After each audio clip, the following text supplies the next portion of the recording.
Thank you.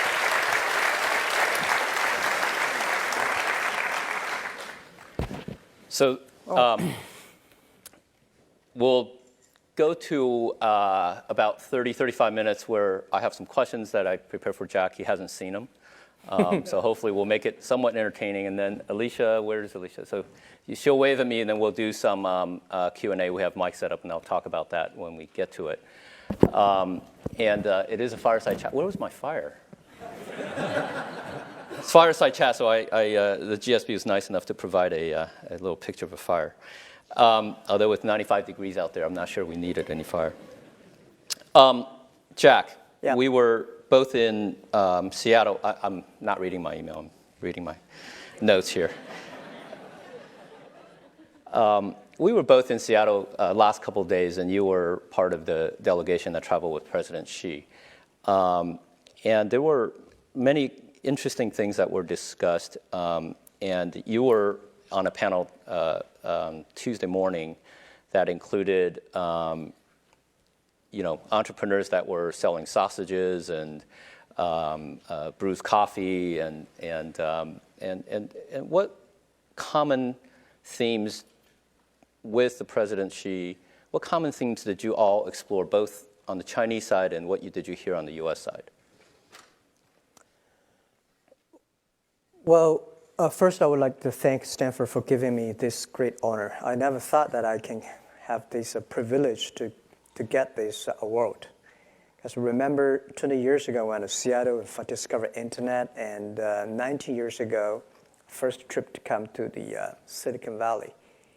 And I was so excited by people, especially in the evening, all the roads, traffic jam.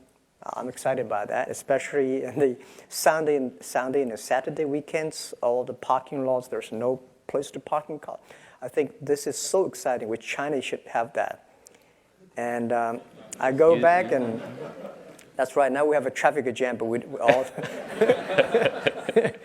So we went back and started the business. Well, and I never know I would be able to survive for 20 years. So I call myself like a blind man riding on the back of a blind tigers. And for 20 years, survived to today, still surviving. But we want to make this company last 102 years. So we finished only 16 years. There are 86 years to go. So I hope that 86 years later... Explain why 102. So you started in 1999. Yeah, because in China, everybody wants to make company for the last 100 years. This become a slogan. Nobody take it seriously. So if you want to give, the KPI to your people, it should be very specific. Then people know it's serious. 102 years that we were born in 1999, Alibaba. So last century, we had 1 year. And this century, we want to have 100 years. Next century, 1 year. 102 cross-3 centuries. So very specific. So in our company, we never talk you're successful or not, because we think there are 86 years, next 86 years, there are many chances that you will fail. So that's why we say, don't talk about you're successful. 86 years later, we talk about it. So, well, I think the Seattle trip was very good. And we heard what the American entrepreneurs and business leaders worry about. And I think the American business leaders also hear what we worry about, what we need. But I think that in the essence, all the entrepreneurs and the business leaders in the world are the same. We want to create values for the others. But there is a lot of a misunderstanding between us. And my suggestion is that the U.S. and China should not like a chicken talks to ducks. Everybody want to tell. Nobody listen. We need a common language between chicken and ducks, right? People talk the same language. We have the same standard. And I think this kind of dialogue is pretty effective and useful. And I suggest that we should have a U.S. and China business dialogue talk annually, every year, once in America, once in China, get the government leaders sitting there and how can improve the business environment. Normally, government leaders have a lot of dispute, argue, but business people, we talk a lot. If we don't talk, there will be problems. So I think the Seattle trip is good. Yeah. Yeah. Good. I Surprised you even answered my question. That's good. Usually he'll just talk about whatever he wants to talk about. So thank you. But I try to talk the duck's language, you know.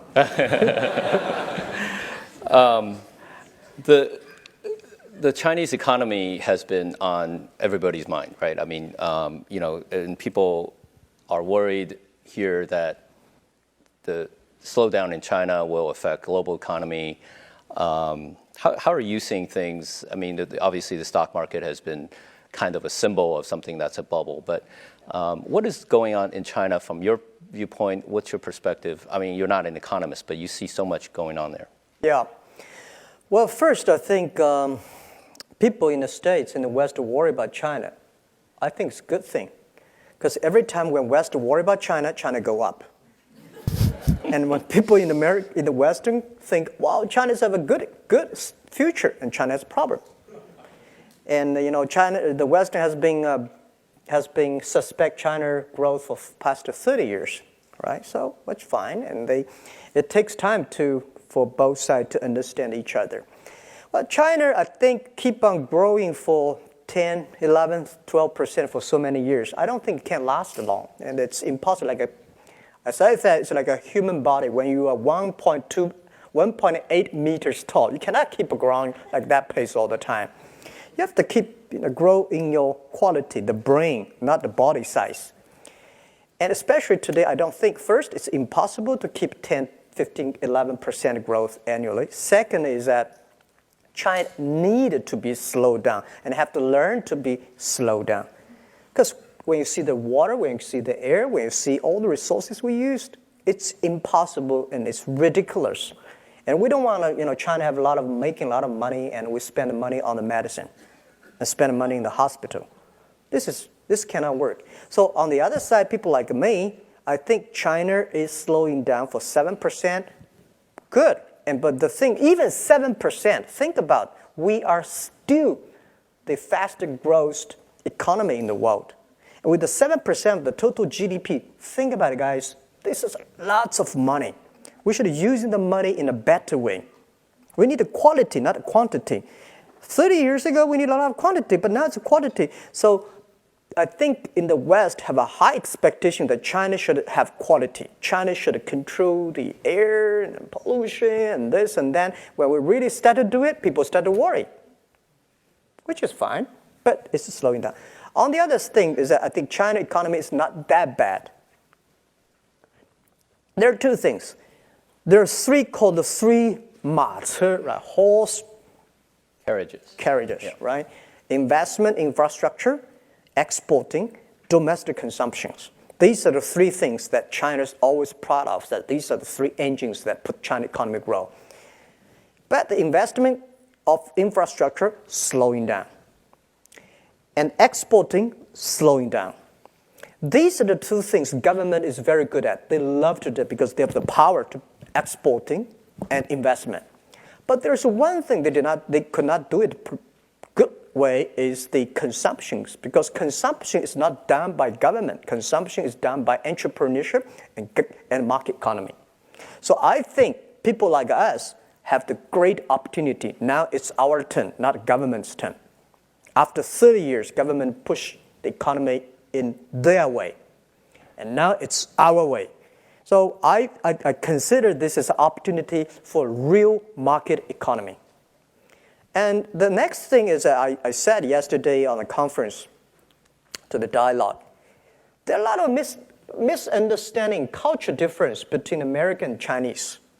When Americans think about the economy is slowing down, that means people don't have money to spend. No, guys, different. You guys know how to spend tomorrow's money, future's money, or other people's money. But we Chinese, our habit is to save money. We'll always keep the money in the banks. China's been poor for so many years, so we worry about when we have money, we put it in the bank. When we have money, we put it in the bank because we know tough days are coming. So you see, China has the largest banking deposit in the whole world. We also deposit a lot of money in the States. Right? when we know when the tough day comes, we start to pay, we start to buy. Now, the tough day comes, people still start to buy. With our number shows on our website, right, we are the largest, 12% of the total China retailer. The consumption is still going up healthily and aggressively. Especially the economy is bad, people start to buy online because it's cheaper. The other is difference. My grandmother has only one shirt in her wardrobe. My mother has 3. My daughter generation, 50. And 48% of them, she never wear it. This is called domestic consumption. And we have to build up this kind of a behavior and make people start to spend money. And this is something the government is not good at. We know how to make this thing happen. So I think generally, I'm a positive, but next to 2 or 3 years, maybe I have problems. People say, well, anti-corruption, this. But think about it. Anti-corruption and rule by law is laying a great foundation for the market economy.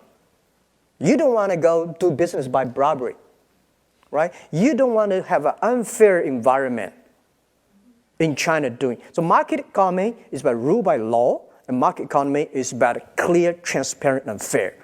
And I think this year, that year, bad.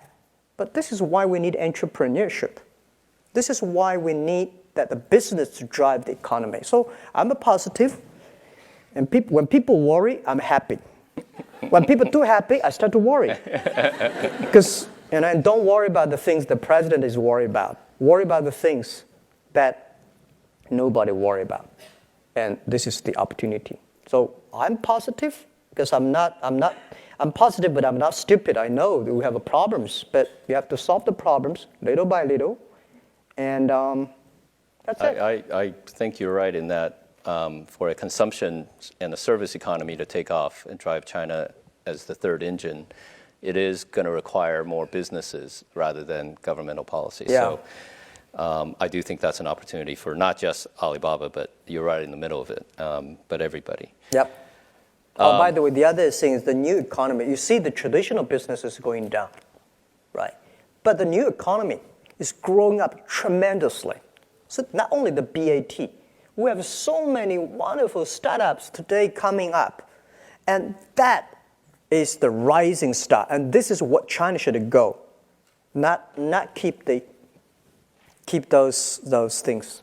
Yeah, nobody can go back to yesterday. And even you want to go back to yesterday, even if you can go back to yesterday, you don't want to.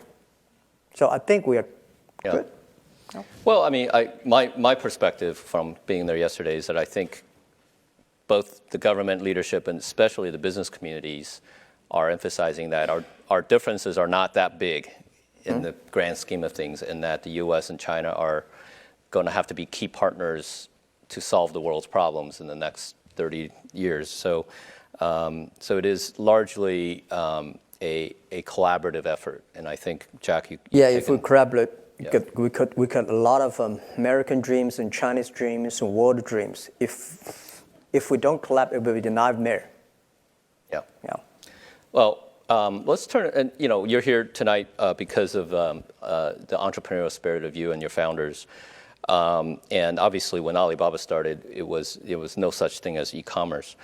But before, if I may, before we get to Alibaba, you were kind of a serial entrepreneur, because when I in fact, you also know about government, because when I first met you in 1997, you were in a government in between startups, I guess, and you always dreamed of creating something. And maybe you can talk a little bit about what did you see when you were at the government. You were coming off of another startup, and that everybody's very familiar with your story, but I think that part of it was very important to you, because then you went back to Hangzhou and started Alibaba. Yeah. So maybe talk about that, and then talk about what did you end up seeing in 1999 that made you decide that Alibaba was it. Yeah. Okay. Good. Jerry knows me. so well. And by the way, Jerry, not only the entrepreneur, and he's a wonderful investor. He's probably one of the best investors in Silicon Valley, right? I'll give you my version. He's sitting on my board because very few people see the real things in his heart. He's so smart. I remember that the day when we negotiated with Yahoo, buying the Yahoo, get $1 billion. Today, people think it's a good deal, but at that time, it was a big risk. It's not easy. That many years ago, put $1 billion inside, and we were almost accept because we are not happy about this and that, and he's not. His CEO at that time, he was not the CEO, right? Yeah. And then he said, we almost are separate. And he said, call me. He said, Jack, can you come and tonight we have a drink? For final effort. He can't drink that much back then, so. Yeah. And then I said, okay. So he took me to a small, tiny Japanese restaurant, bought me big glass of sake. And we drink and try to convince me how wonderful Yahoo is. And after the drink, we say, okay, let's keep on talking good. The most expensive sake I've ever heard in my life. Well, now I'm pretty sensitive about a sake now. I know. I was going to invite you to some sake after this, but I guess I better. But I think that. But I'll continue to answer your question. Yeah. I went back to China with the Seattle dream of the internet. I believe this thing is going to change the world. I believe this thing will be big. But whether whether Jack Ma and his team can be successful, I don't know. I told the team somebody will be successful, but may not be us. We have to work very hard. So it were tough days in China, year 1996, 1997, and then we go nowhere because I borrowed $2,000 from my friends and families and relatives together. So we compete with China Telecom. They have money, they have the SOE, they're state-owned business. They compete with us. Finally, they cannot kill us because we want to survive. And we, of course, cannot kill China Telecom. So we had a joint venture. They have a 70%, we have 30%. And I was so stupid. I think they really love us, but they got us because they want to kill us. 7 boss seats, they have a 5, we got a 2, everything without even say our idea, say we don't like it. So I said, maybe I should go to Beijing, join the government. Maybe they can help us promoting the internet. So we went to Beijing, joined the MOFTEC, Ministry of Foreign Trade, as a part-time job, contract for 14 months. Working inside, I found government can never, ever promote the internet, make internet business. Because the philosophy of internet is try to develop, how to make other people develop the business. But the government, they want to control at that time. So it's a totally different philosophy. They are smart, they're good people, but they think, how can I make it using internet to manage and control? But we think we should not control, making other people develop. So different philosophy, I think it won't work, so I left. And then during these days, I met Jerry Yang, all right? And then I think, well, no chance in the government, no chance in that. And then I believe we should not give up. So I was in a desperate and think a lot. Let's go do it again. So we went back to Hangzhou. I invited the 18 my students and friends in my apartment. Year 1999, February 21st. We took the video. I was talking about the future. People look at me, this guy's crazy, right? But most people cannot find jobs. So I say, well, if you have an idea, let's do it. And then, good thing is that we keep all the video. Our company probably kept most of the videos. And most of the companies.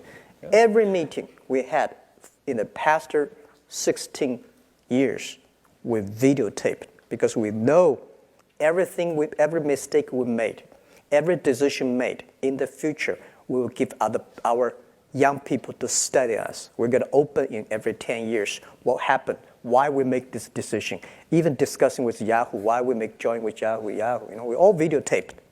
So someday we will open it. Yeah. So 1999, we started the business. And people ask, why not Beijing, Shanghai, why Hangzhou? I mean, now Hangzhou is this hub of entrepreneur and startups and tech, but back then... Back then, Hangzhou is nowhere. And I think at that time, Nokia was so good at that time. And I said, guys, where's Nokia? It's a thing that some small island headquarters there. It's not where you are. I don't see it. It's where your heart is, where your vision is. So we said, Beijing, they love SOE, state-owned business. Shanghai, they love multinational companies. IBM, Microsoft, they embrace you. Startup, entrepreneur, forget it, right? So I said, if in Beijing, we're nobody. In Shanghai, we're nobody. If we go back to Hangzhou, we're the only child of the local family. So we started. Yeah. And local children are very much prized and well taken care of. And I think Hangzhou has benefited greatly by Alibaba, but I also think Hangzhou has always been very entrepreneurial in fostering what you guys have done. Yeah. So I have to rebut your story because, and maybe there's a video somewhere, but I think that one of the reasons we at Yahoo at that time, and it was 10 years ago. Yeah. So this is the 10 years of that deal. But it was clear to me that we at Yahoo could not have built a China business, and we had a product at the time that was competing with the Alibaba Taobao auction, and we were very successful in Japan. Yahoo Japan had built a really great commerce product, and so we thought we can use the same idea to build something in China. And then in that time, eBay was also there, and we were competing, and we were just getting killed by this local company. And I said, what is this local company? And it's like called Taobao. And I was like, who's behind this? And it's a guy named Jack Ma. And I remember saying, wow, is this the same Jack Ma I met years ago? And it sure was. Don't compete with me. Well, and that was exactly, and so the real, everybody can say, oh, well, what is great insight, and you put the money in, but we really picked the person that we felt like, we if we can't beat them, you might as well join them. So we were very fortunate to join up with Alibaba and with you, Jack. So thank you. I think everybody here knows the brand of Alibaba, but because many of us in the States don't actually use your products and don't, we hear these numbers. What is Alibaba for the Western audience? How is it different from Amazon, eBay? I mean, is it similar? Is it different? Give us a definition of Alibaba from your perspective. Yeah, this is our fault because we don't have our services here that serve the American users. But I believe that most of Chinese guys here know about us. Have you ever used anybody using our service, Chinese guys? Oh, thank you very much. There's only 380 million of them, so When let's that question later. I go to the China. A lot of Chinese government organizations invite me to talk, and when I say how many people use them, very few. But every family using. So our strategy from year 2003 and 2004, we say it's so difficult to change a successful people. Because they say, no, this one word. But it's good. Let's helping those people who want to be successful. So we focus on the young people. At that time, in ancient history, China, if you make the parents agree, the kids agree. If you want to marry, you have to convince the parents, not the kids, right? Today, different. If you convince the kids, you change the parents. So we focus on the young people that year. But by answering your question is that people say, Alibaba like American Amazon? No.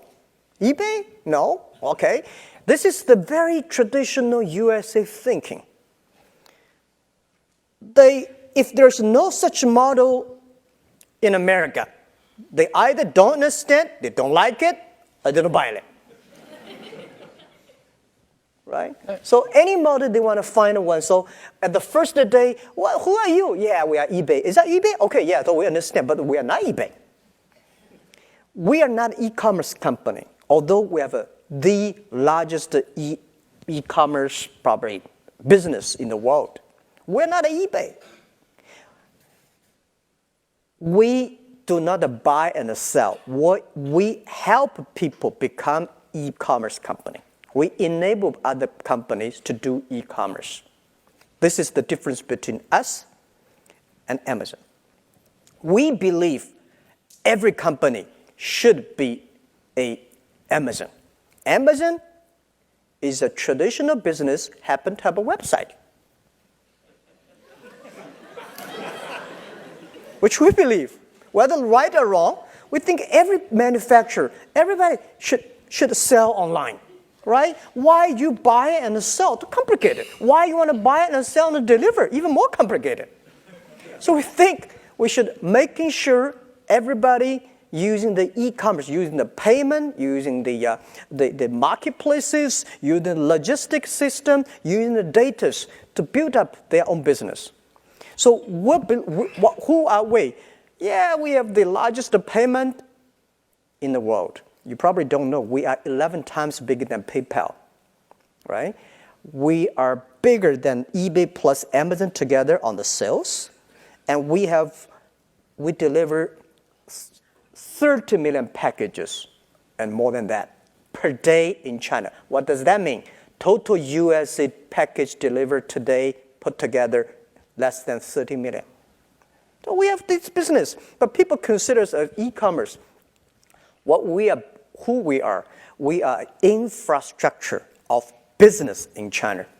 If you want to find buyers and sellers, our marketplace help you. Taobao, Tmall, Alibaba.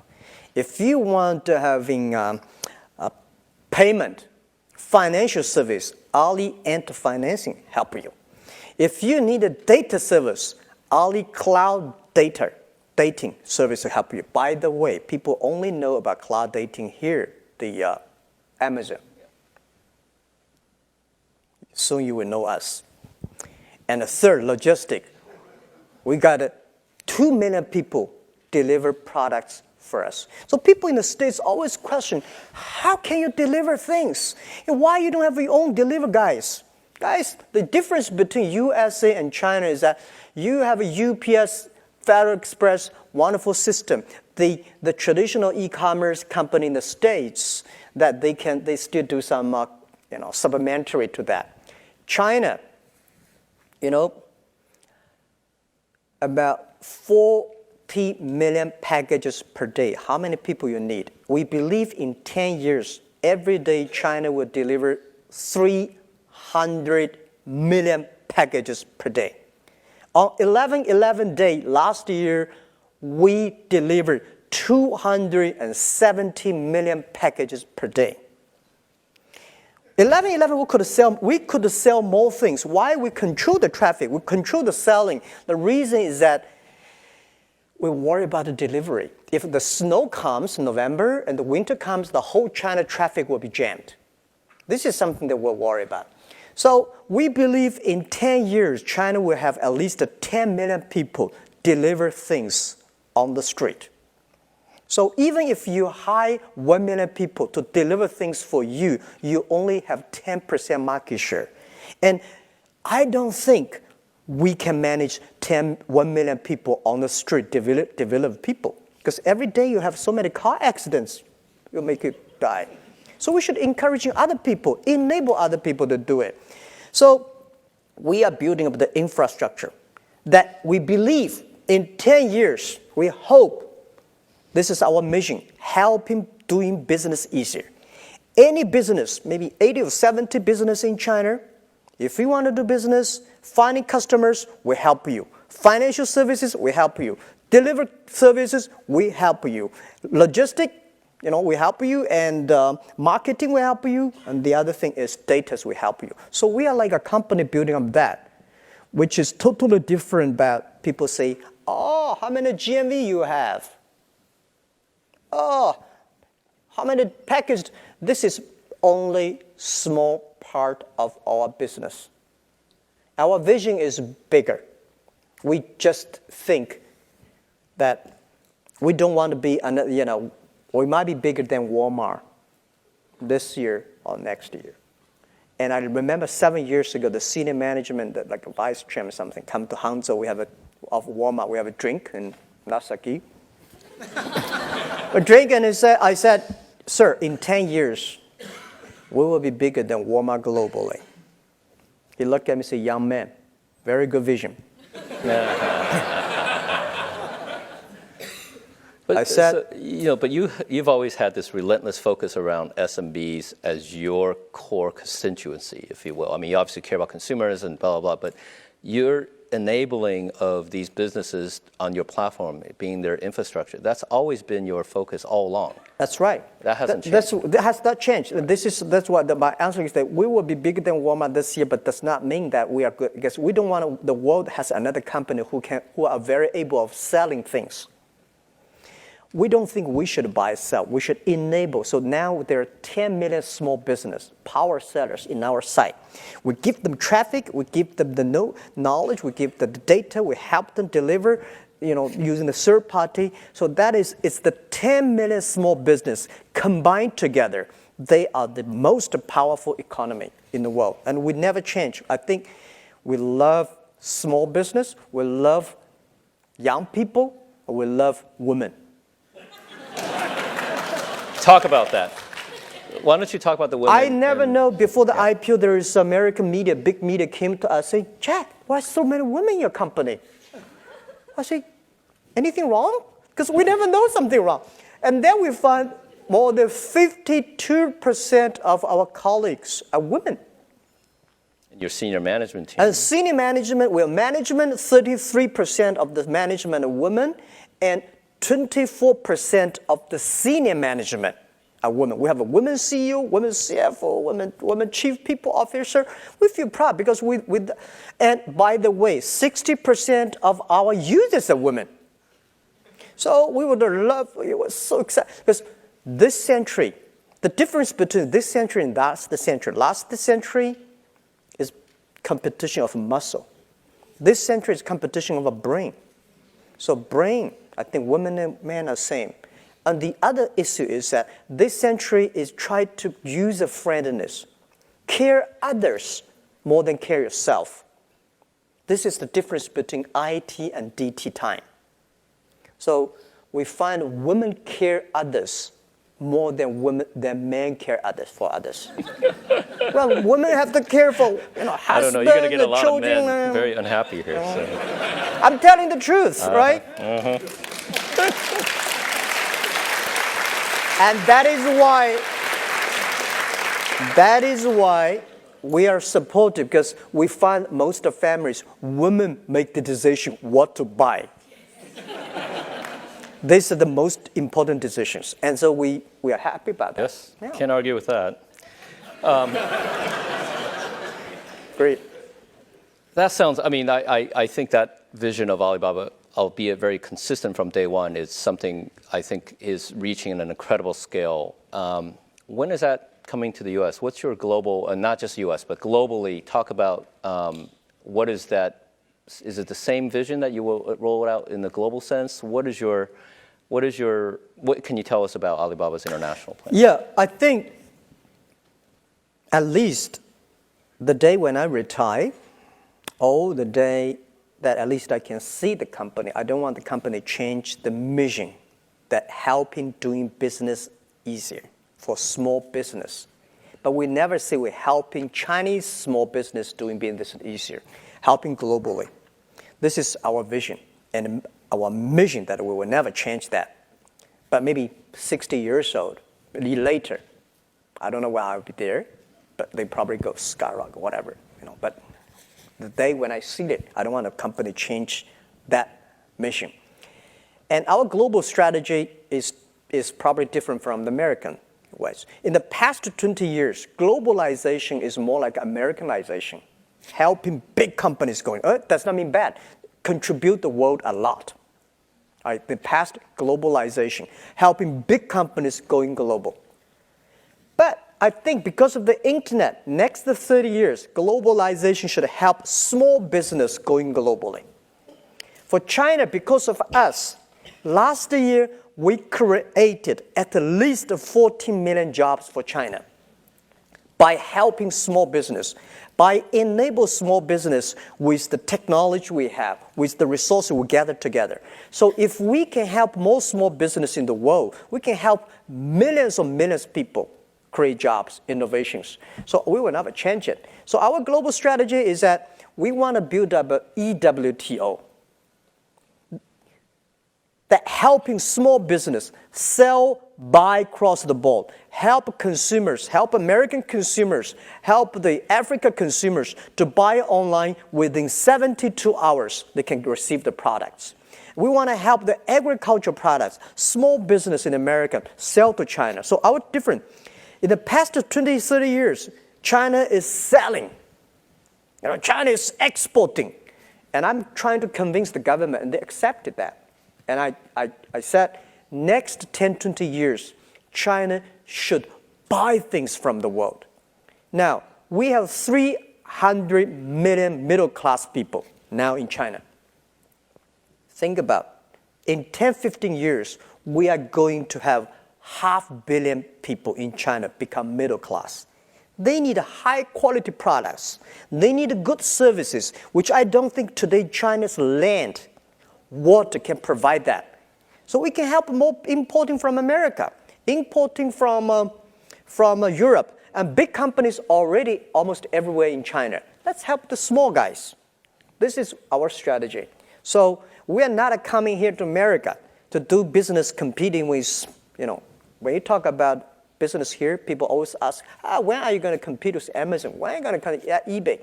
Well, the world is so big. Why you always think about a competition? Think about helping the small guys to go to China. So our strategy is the same, helping small business of the world, helping them go to China.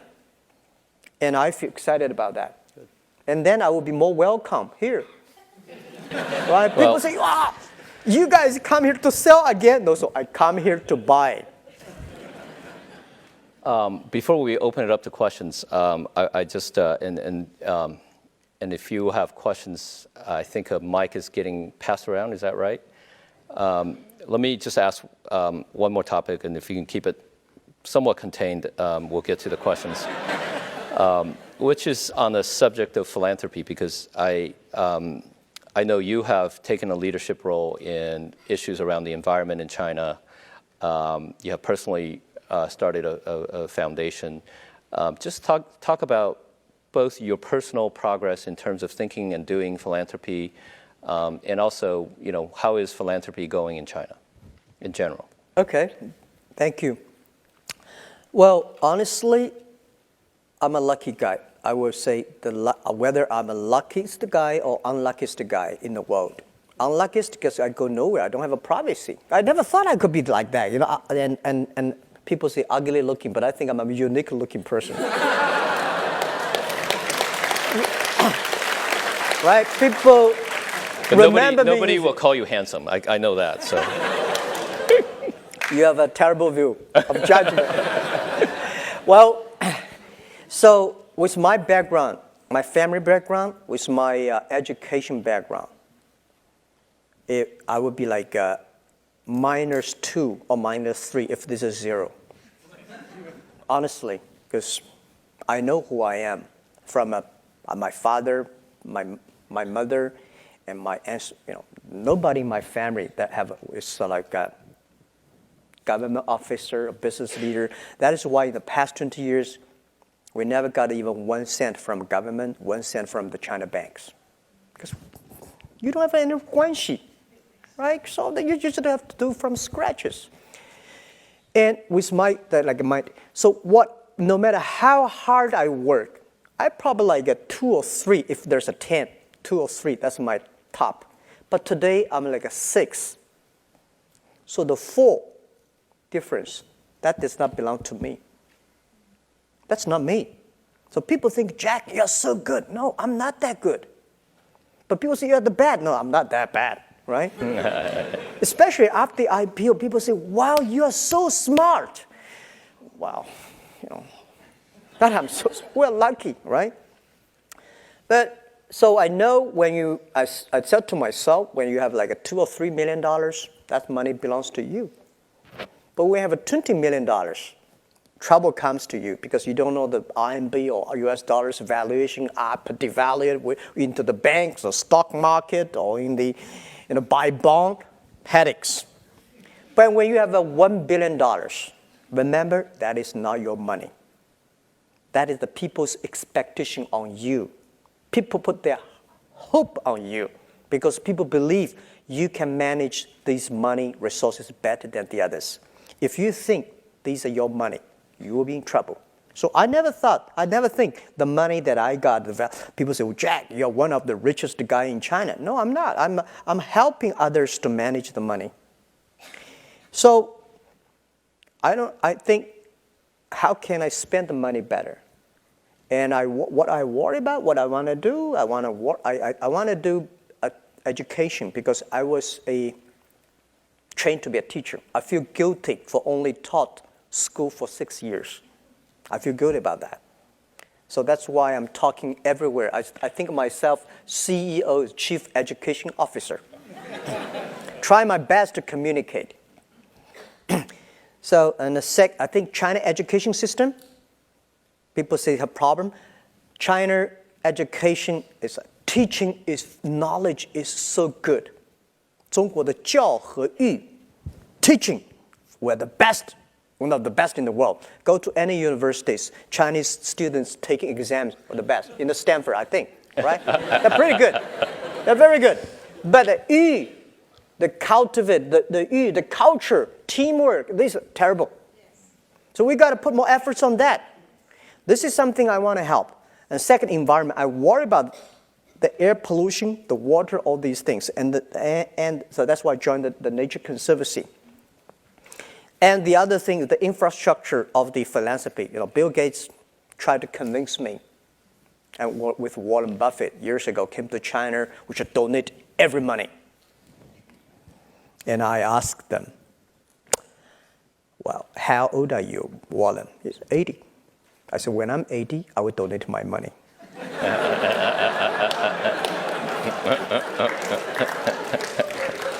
I'm only 40. What is my philanthropy? China, you go to Beijing, Shanghai, they're rich place, but they are only small part of China. Go to the east, western part of China. So many poor, terrible places. As a business guy, create jobs, build more business, making sure people have jobs, making sure people have life, good conditions. This is the key, right? And the second, you can donate money to Bill Gates. Who should I donate money to? Red Cross? Who should I give money to? Because spending money is more difficult than making money, and especially for philanthropy. When you have a good heart, you should also have good knowledge and capability to spend the money. Otherwise, you are doing good thing with good heart with a terrible way.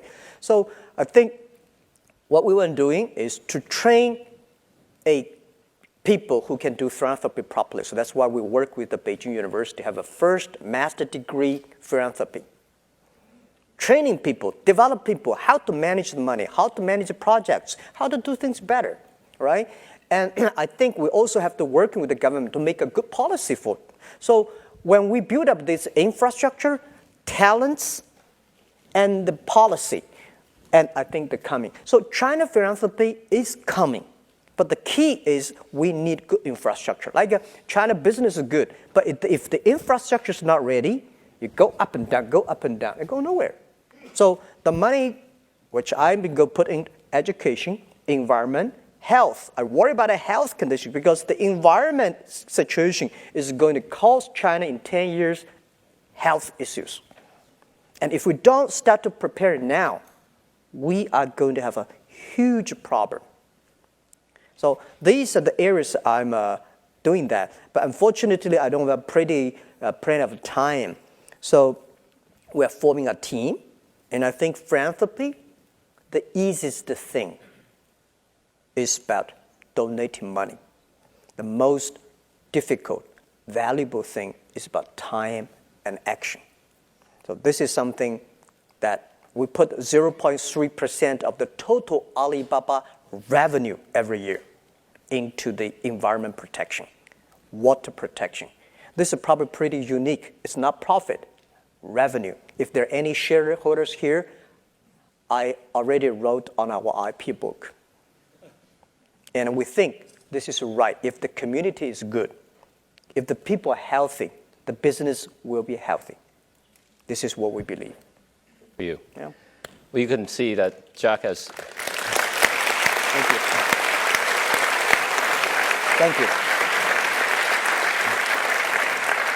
You have the same passion and vision for philanthropy as you do for your business. That's great. Okay, let's go to questions. I don't know how much time we have. I know we're running a little bit late. Where's the mic, Alicia? Somebody? Any question will be okay. Well, whatever, not right? any question, but you know. Jane, why don't you pick one and. Hello, my name is Emily Ma. I'm a lecturer here at the GSB. So I love the fact that you're fighting for the small guys, but there are over 400 million people in China who are not yet online. There's 4 billion people on Earth who are not yet online. Do you have some thoughts around that? Okay, yeah.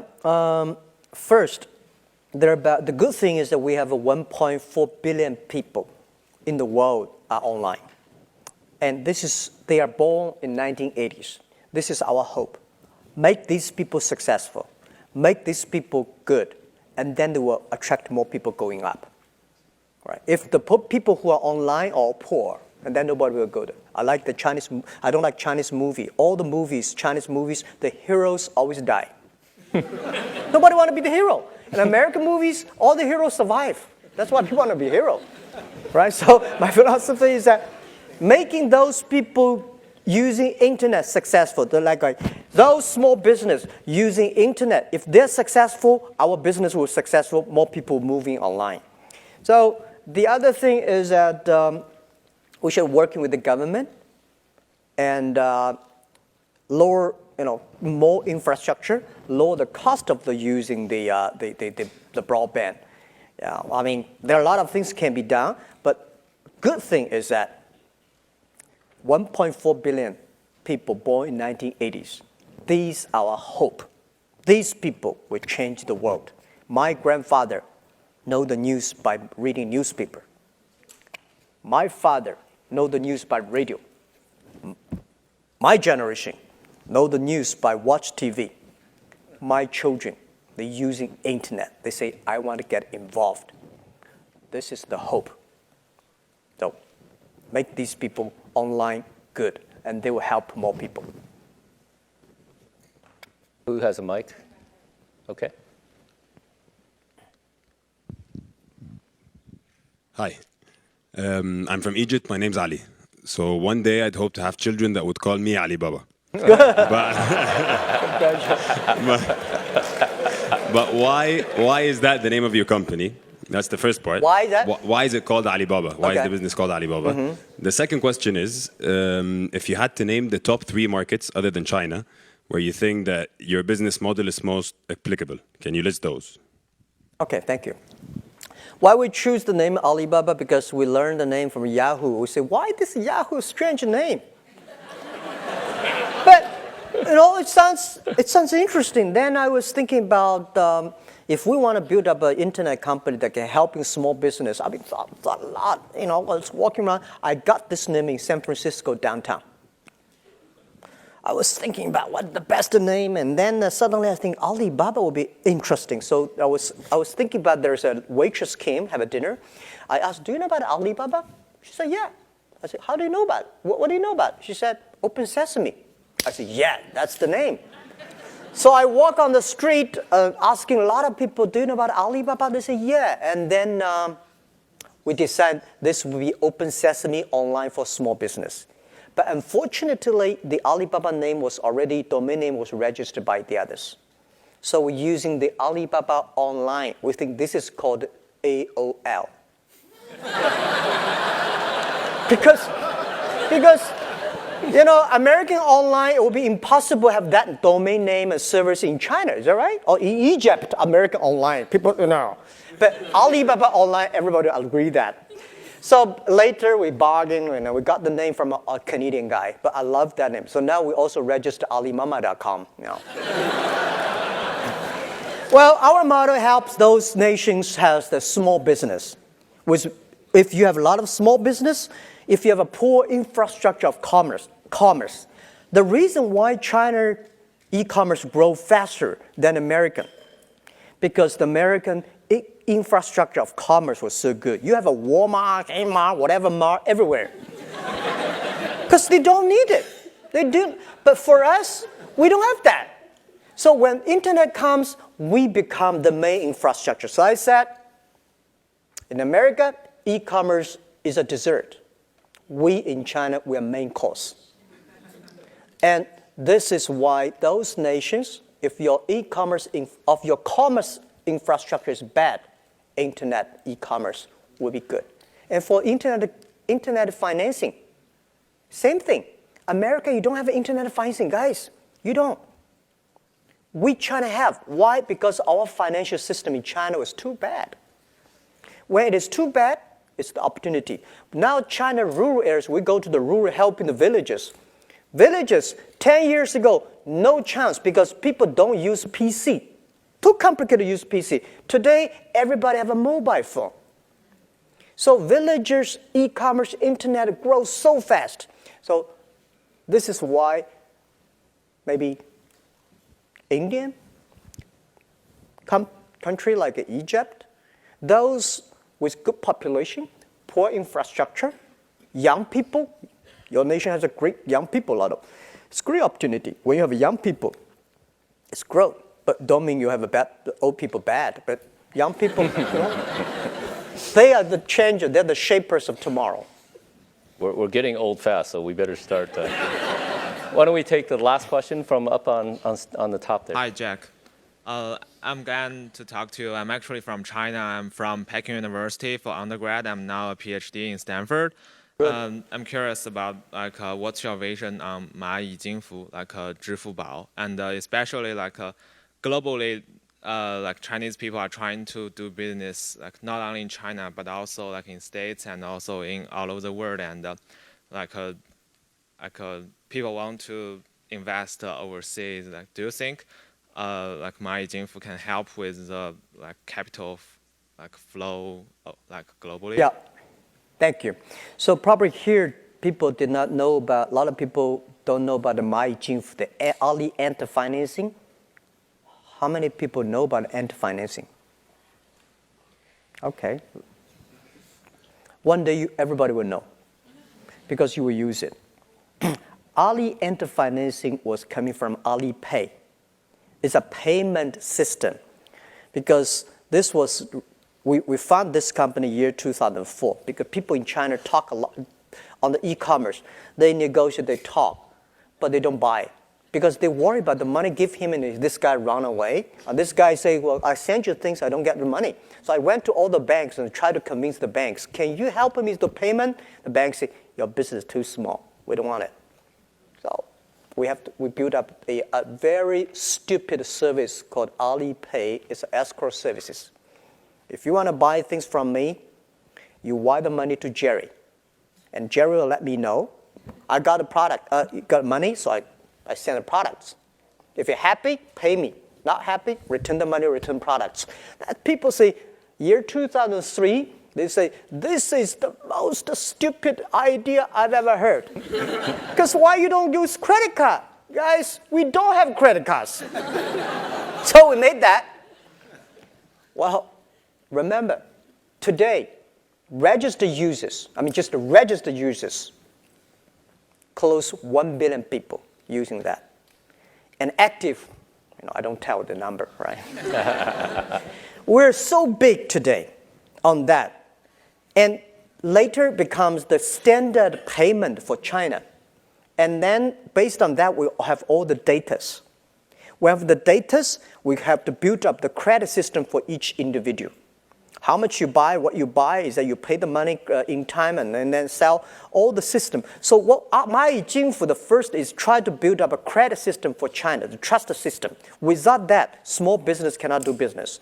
So today, 蚂蚁金服, oh my God, it's a private company. It's so big. It's almost, if not bigger than Alibaba, the same size.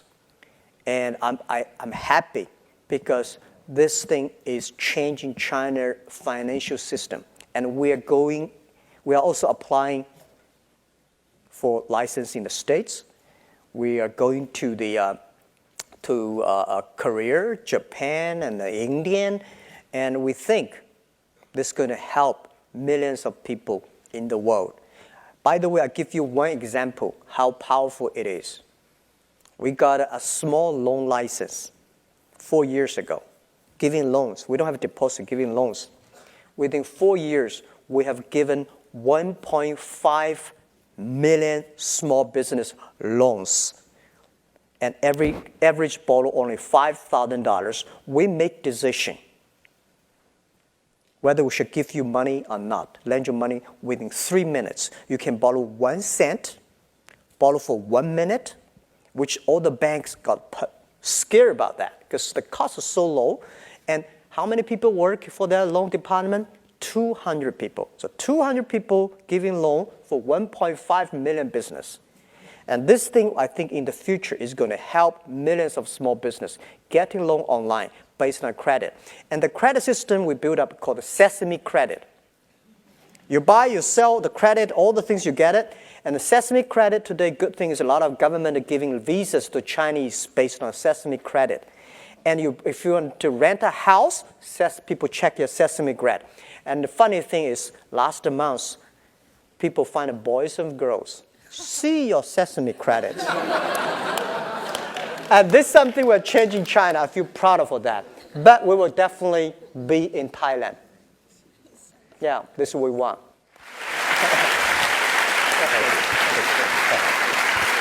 Jack, on behalf of the Stanford Graduate School of Business Alumni Association, we want to congratulate you and present you the award for the Entrepreneurial Company of the Year. Thank you so much.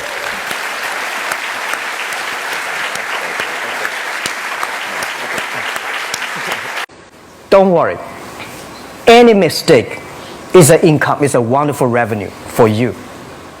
So I told myself and told my young people, before 20 years old, be a good student. When you do entrepreneur, just learn some experience. Before 30 years old, follow somebody. Go to a small company. Normally in a big company, it is good to learn processing. You are a part of a big machine. But when you go to a small company, you learn the passion, you learn the dreams. You learn how to do a lot of things at one time. So before 30 years old, it's not which company you go, it's which boss you follow. It's very important. A good boss teaches you differently. And from 30 to 40 years old, you have to think very clearly when you're working for yourself if you really want to be an entrepreneur. When you're 40 to 50 years old, you have to do all the things that you are good at. Don't try to jump into the new area. It's too late. You may be successful, but the rate of dying is too big. So 40 to 50, think about how can you focus on things that you are good at. But when you are 50 to 60 years old, work for the young people. Because young people can do better than you. So rely on them, invest on them, making sure they're good. So when you are over 60 years old, spend time for yourself. On the beach, sunshine, right? It's too late for you to change normally. But this is my advice to the young people. 25 years old, make enough mistakes. Don't worry. You fall, you stand up. You fall, you stand up. Enjoy it. 25 years old, enjoy the show. 오케이, 땡큐. 또 다음 질문 받겠습니다. 26살 예비 창업자 김유진입니다. 마인에게 질문 드리겠습니다. 지금까지 살아오면서 가장 후회되는 것이 무엇인가요? 그리고 혹시 물어본 적도 있으시나요? Yeah. Your answer doesn't have to be wrong. Normally, I make other people cry. Well, I regret a lot of things. I regret that I should never meet the media. I regret I should not speak in the public because I could have my own privacy. I regret that I working so hard, spend so little time with my family. And I regret that if I have another life, I would never do things like this. And my wife just said, you do not belong to me, you belong to the Alibaba. But, you know, life is so short. It's all about experience. People see different view. Some people think you're rich, you're successful, but me not. Some people say, you know, this guy does not have money, he's a terrible guy. Maybe not. So everybody chooses his own life. I cried. Never sort of we had a lot of problems that people never thought. Because running a company for 34,000 young people, operate a company for more than 500 million people. If 500 million people, if 1% of them are bad guy, you got a 5 million bad guy. So it's headache. But it's too late to regret. Forget about regret. Think about, I have another 10, 20 years to go. So enjoy the show, enjoy the ride. You are the same. Chairman and CEO of Alibaba Group. Ladies and gentlemen, please help me welcome Mr. Jack Ma.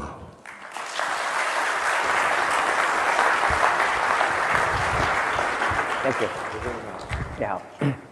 Thank you very much, dear Minister. Ladies and gentlemen, after 3 days, you know, in-house meetings and also fly all the way here, I did not feel quite well today. But when I see the entrepreneurs, when I came to the SMEs, I always feel excited. Because when I join the SME conference, I see from the eyes, the dreams, the passion, the hope. But when I join the Fortune 500 conference among the CEOs, I see the numbers. I see the revenues, I see the KPIs, I see the bloody competition.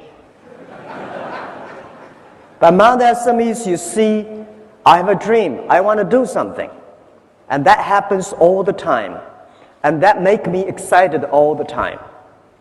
And today, I think last year, everybody said, wow, the economic is in trouble and we are all dead and what are we going to do? And today, everybody seems to be happy. See, the economy come back. Is it really economic comeback? I don't think so. The money is go to the big companies. The money go to infrastructures. The money go back to the stock market. It seems nobody learned from that. How can the economic come back if the SMEs not come back? How can the economic come back if the dreams are not come back, the hopes are not come back? I saw one thing that few days, 2 days ago, I had a dinner with my Singapore friends, and they said Singapore government is encouraging to have more babies because people are aging and not enough kids. I think the every economy, every nation needs incentive package to have more small, medium-sized companies, to have more hopes, because every big company comes from the small business. If without this hope, without this kind of incentive to have more babies, we're going to die. Why I always feel excited? I have 8 babies. In the past 15 years, I built up 8 companies. 7 of them very healthy. 1 of them, I sold it. And I keep the baby. When I look at my babies, Alibaba, Taobao, Alipay, and the companies which I have, Ali Cloud, we just had a new baby 2 months ago. I always feel excited because you see the hope. You know this baby is going to change me. This baby is going to change the world, change the customers. And that's the thing that I always feel excited. If you want to be happy, have more babies. If you are the government, want your economy to be good, have more SMEs. These are the dreams. These are the hopes. These are the future. So this is what all we want to say, but enough. We've been crying, say, please give us support. But all the SMEs, ask ourselves one question. We are not crying babies. We believe we are tomorrow's Google. We believe we are tomorrow's eBay, YouTube. We believe we are tomorrow's UPS. If we believe we are, we can be. If you don't believe, you'll never be. We heard a lot of governments say, we give you, and let me know what we're going to do. Let me know what we can help the SMEs. We heard a lot of banks say, well, we've been giving loans to a lot of SMEs. I heard some banks say, well, one of the bank presidents said, well, we give like 200 billion or $1 million to the SMEs. I said, what's the size of the loan you give? $20 million. How can you say the 20 million? As the research I got from Alibaba Group, Alibaba status, 87% of the SMEs, what they need is the fund is below $60,000 but they are giving loans to $20 million to some big companies. They are not SMEs. They are not the hopes. But I think all the SMEs say, nobody can help you. My 8 companies, I would say nobody help us. Only we can help ourselves. Don't rely on the government. Don't rely on the banks. Forget about that. Rely on your friends. Rely on relatives. Rely on the small dreams. And always keep that thing in mind. Because I've been trying very hard to get loans from banks. Always trouble. But in the past 10 years, I even did not borrow 1 cent from banks. My kids grow up. I don't know why. And the banks always say, well, because we don't have enough information from the SMEs. Tell me, any Fortune 500, any big bank CEOs or president go to the SME summit? No, they go to the CEO summit. Right? How could you get information if you do not go there, listen to them, talk to them, share experience with them to see what they need is only $50,000 instead of $20 million? How can you get enough information? So I think, well, Tenda we discussed yesterday say banks are banks. They always have to control the risk. Right. So government, banks, let's think about something new financial structure that can really help those millions of hope small companies that need $50,000. What is the right structure? What is the right organization to support them? That's the thing we should think about. So the other thing I want to share with you here is always, I believe, that small is beautiful. And this financial crisis, it gives a lot of, it's a disaster to big companies. This war in 21st century, I think in last century, it's big is better.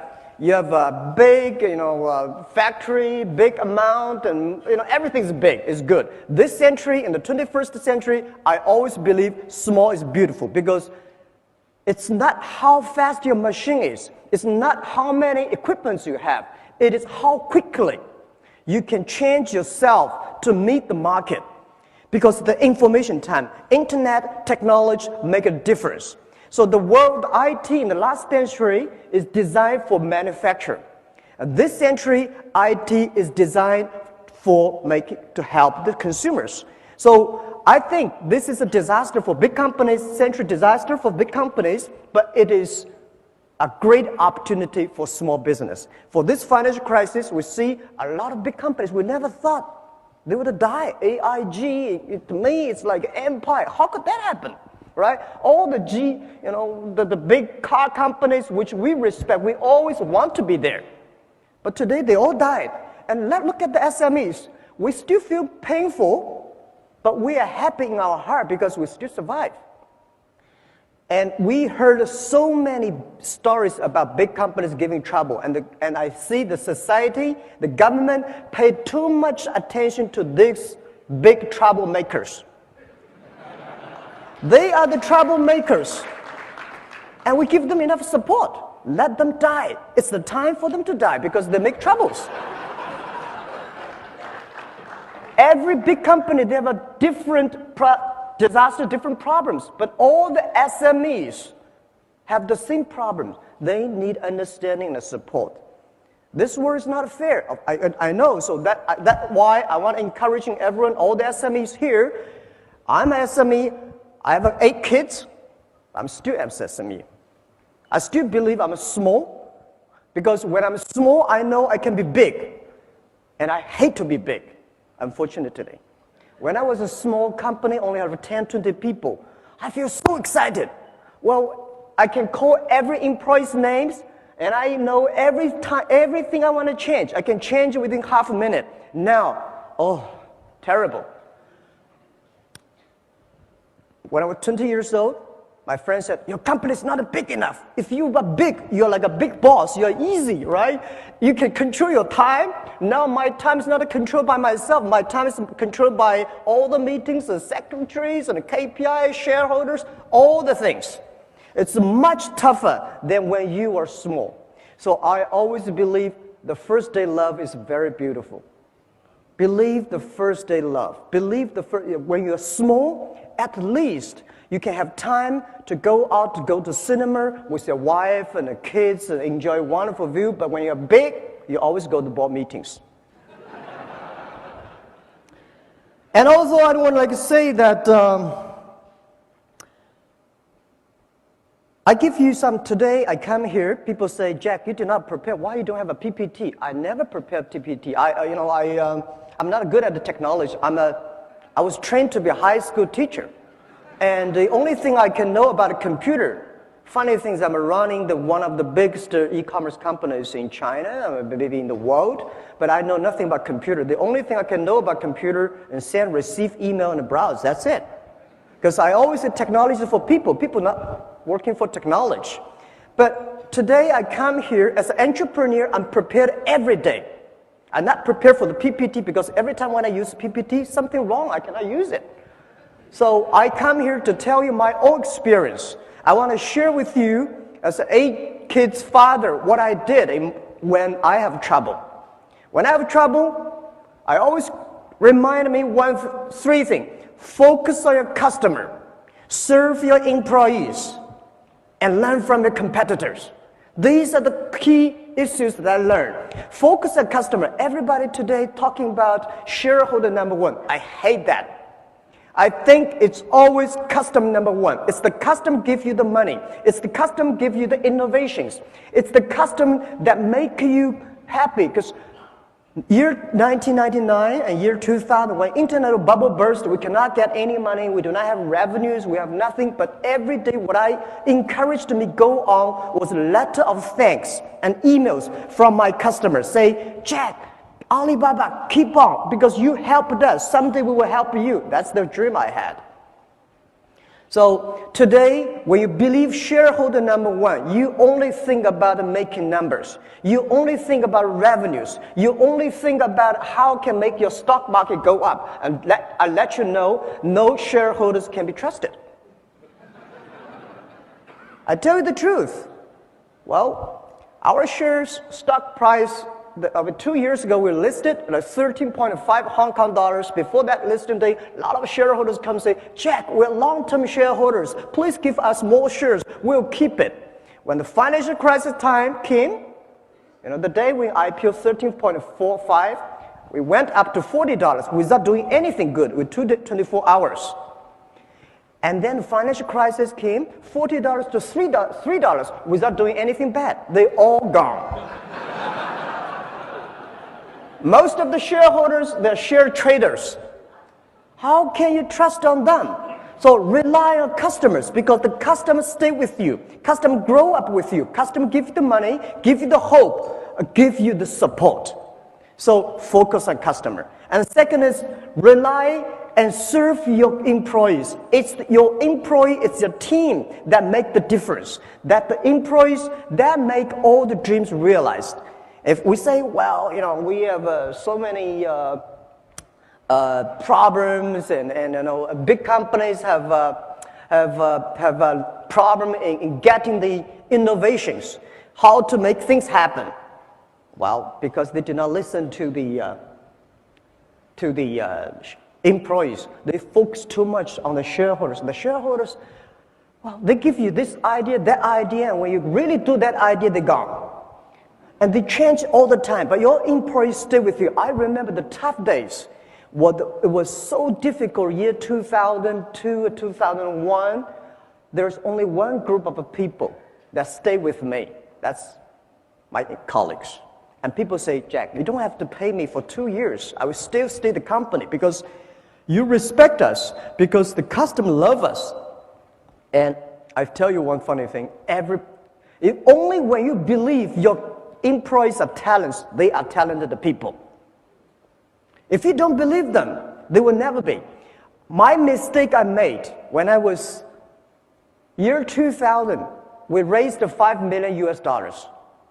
And that $5 million US dollars, when we have money, we start to make mistakes. I try to hire as many talents as possible. Those talents are MBAs, those talents are vice president of multinational companies, because I believe if you have an MBA, you must be good, right? But when I hire these guys, oh my God, it's terrible. These guys came telling you strategy. I only have $5 million. I remember one of the vice president of marketing said, Jack, this is a budget for next year's marketing. I said, what is that? 12 million US dollars. I said, I only have 5 million. He said, I've never done any plan below 10 million. When something wrong, it's always your fault. Because you never know. So try to find the right people, not the best people, all the employees.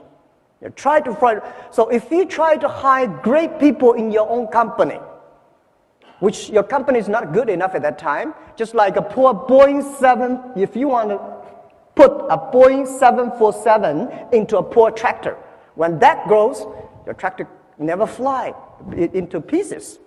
So my suggestion is that look at your employees, develop them. Only when they are developed, your company will be developed. The day when we IPO'd, we created more than 1,000 millionaires, at least, in the company. All the guys sitting in the room, and we had a chat. I say, ask me. Now, tell me one thing. Why you are so successful? Why we are so successful when we are 20s, we become millionaires? What happened? We are very hardworking people? I think there are much more hardworking people outside. Do you think we are smart enough? Oh, at least I'm not smart. I took 3 times to go to the university. I failed all the times. And I don't think I'm smart. I don't think you are smart. And at that time, in year 2000, it was so difficult for Alibaba to hire people. If they're not that much disabled, we hire them. If they can walk, we hire them. Because nobody believed the internet. Nobody believed e-commerce will work in China. Nobody believed that, internet can happen. But these guys, because they had no jobs, so they say, well, let's come here. So they joined the company, and then those MBAs, those people with great, background, they were a lot of headhunting company. They moved out. They started their own business. Now, today, they all failed. Those guys, nobody headhunting them. Those guys never sort of have the dreams to build up their own company, stay in the company. After 5 years, we all succeed. Why? We keep our dreams. We believe it. No matter how big your dream is, make small, tiny steps ahead and grow with them, grow with the company. So my mistake, year 2001, I told my 18 founders, I said, you guys can only be team manager. All the VPs I will hire from outside. Now, 10 years passed. All the wonderful people I had outside, 100% gone. And those, which I think, how could you be successful? They all become VPs and directors. They are all powerful because they believe they can. So I want to tell everybody here, we are small, but care your employees. These are the people. They have families, they have dreams. They come here not only for the jobs, they come here with a dream to share with you. And the third thing is learn from your competitors. Don't hate your competitors. Big companies hate competitors. I love my competitors. Without competitors, we will never grow that much fast. Year 2003, when we start, Taobao is a C2C auction model. eBay, my competitor at that time, is $80 billion market cap. We, small, tiny, but we start to compete. It's a lot of fun to compete with big guys. If I start to have a boxing with Mike Tyson, I'm honored, If you have a chance to compete with somebody, if it is a great competitor, you learned. We learn from our competitors. We respect them. Everything they move, You grow. And the other thing I want to share with you is that competitors are the best laboratory for you. Because competitors study you. Any innovative ideas they come, you learn that. Don't copy them, learn from them.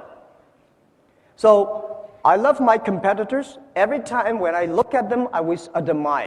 But in China, people say, Jack, you're so crazy. Because 4 years ago, I said, when I look at my telescope, I never see my competitors. And people say, how could you be that 狂妄, you know? And I say, no, I'm looking for examples, models. Why should I looking for competitors? Competitors are everywhere. And when you compete, having fun, the most interesting part of the business is competition. To make your competitors angry, to make your competitors jumping around, that's the skill you should have. Not making yourself jumping around and angry, right? Business is such a great fun. When I compete, if I got angry, if I jumping around, I know something wrong. Because this is a wrong strategy to compete. When you compete, not purposely make your competitor unhappy. If they are unhappy, if they're jumping around, if they try to use money to clear everything, you start to win. Because they start to lose money. When your competitors start using money to compete with you, they start to lose. Business is about wisdom. Business is about hope. Business is about courage. So these are all the skills, and nobody comfort us.